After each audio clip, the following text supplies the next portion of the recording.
We begin once again with that deadly collision on a New York airport runway. LaGuardia Airport in Queens, New York. Officials say the airport will be closed until at least 2 p.m. local. Late last night, an Air Canada jet collided with a Port Authority fire and rescue vehicle while landing. 2 pilots were killed and dozens of people were injured. The plane was also significantly damaged, as you can see. CBS News correspondent Tom Hanson has the latest. Hey there, good morning to you. Well, investigators are working to piece together what led to that deadly runway collision overnight here at LaGuardia Airport. So let's get up to speed with what we know so far. Authorities say an Air Canada Express regional jet arriving from Montreal struck a Port Authority emergency vehicle on the runway shortly after landing a few minutes before midnight. The aircraft was carrying 72 passengers and 4 crew members when it collided with a fire truck. Now, the collision killed the 2 pilots. More than 40 people were hurt.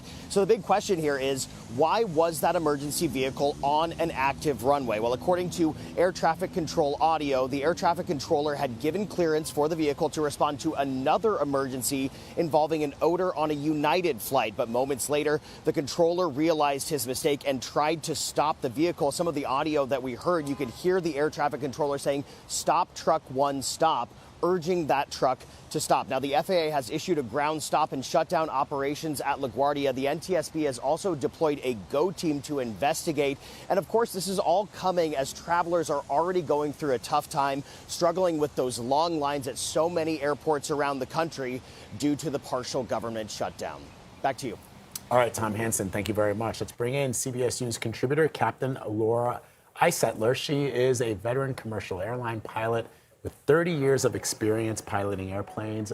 Captain, give us a sense of what pilots would be doing moments before this crash. In other words, we know the plane had landed. We know it was going at about, according to our transportation correspondent, Chris Van Cleve, about 24 miles an hour. So perhaps you can tell us, Captain, at what speeds an aircraft like that would touch down at and where they would be in the roll down the runway at 24 miles per hour before seeing that truck on the runway. Yes, well, normally some of the speeds that we're actually touching down at, depending on the type of aircraft, could be as much as 250 miles an hour. This was an Embraer RJ, so they're going to be significantly slower than that as they're landing. But when we're on the runway, we're focused on runway alignment, runway conditions, and decelerating the aircraft with thrust reversers and brakes. So at that speed, we would be thinking at this point that it would be what runway or what taxiway turnoff are we going to take, and which location is best for turning off, depending on the type of taxiway. And Captain, when a plane lands and they are on the tarmac, are they still relying exclusively on air traffic control directions, or can they take over in terms of using their visual cues about where to go? And then how much control do they really have over the aircraft? I imagine it's hard to maneuver when you're landing a plane like that. Well, when we're landing, we have the priority of that runway until we have turned off the runway. We are in complete command of the aircraft, the entire time, takeoff and landing.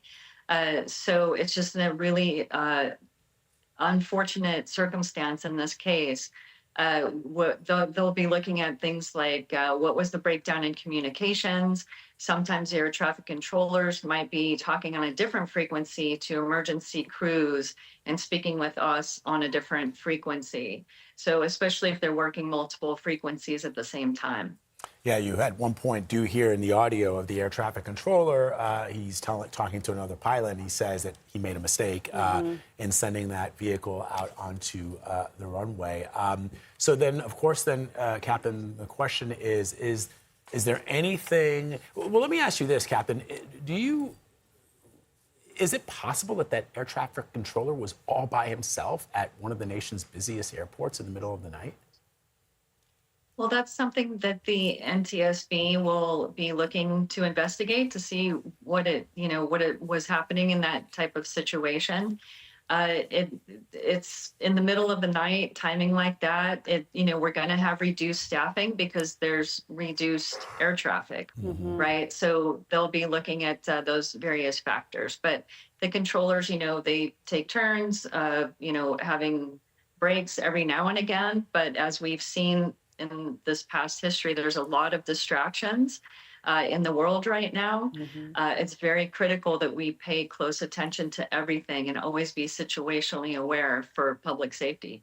So does it feel then that this is, and I know we say this often because we spend a lot of time covering tragedies and mishaps in the air and on the ground when it comes to air travel, but does it feel like we're in a moment now, Captain, or in other words, a moment where we're seeing an increasing frequency of mishaps like this, both on the air and on the ground, or is it just because we're more hyper aware and we're more connected than we've ever been in terms of the media access that people have, whether it's through social media or obviously through national broadcasts like this one? I would say, in my opinion, it's a bit of both. Absolutely.